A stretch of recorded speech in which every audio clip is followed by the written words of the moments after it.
औज़ु बिल्लाहि मिनश शैतानिर रजीम बिस्मिल्लाहिर रहमानिर रहीम अस्सलामु अलैकुम टाटियो बच्चों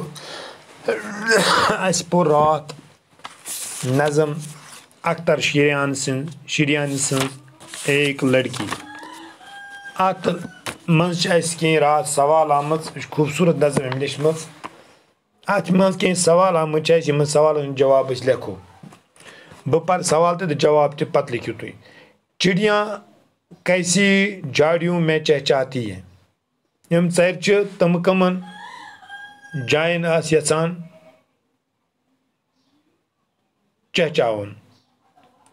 चिड़िया घनी छावनों में चहचहाती है। जवाब चिड़िया यम जानवर तम दपान घनिस जाय तम बोल बोश करान।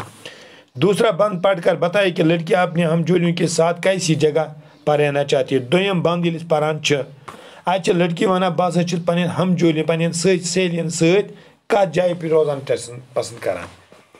लड़की हमजोलियों के साथ ऐसी जगह रहना चाहती है। लड़की पे सहेलियन सत जाए पे रोजन यसान जहाँ बरसात के मौसम में सर सब्ज लहलता हुआ हवा हो लहलाता हो।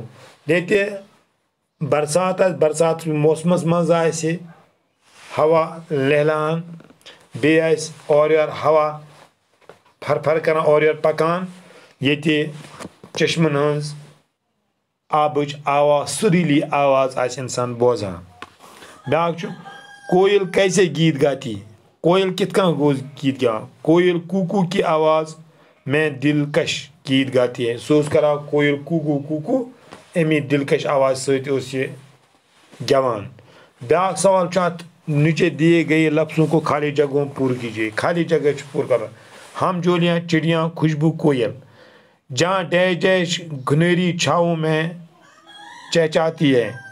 आके गो चिड़ियाँ जहाँ चिड़ियाँ घुनेरी झाड़ियों में चहचहाती है। एक मिनट दोयम जहाँ शाखों पर कलियाँ नित नई डैश डैश लुटाती है। नित नई खुशबू वो लिखित खुशबू नित नई खुशबू लुटाती है। त्रीम सवाल और इन पर डैश डैश कूकू के मीट गाती है।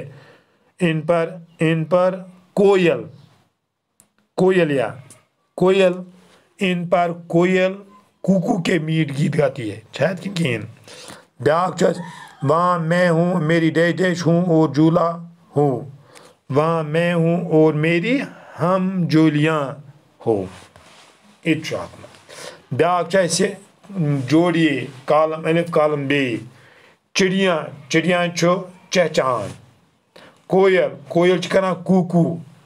फल खुशबू। चश्मा आब।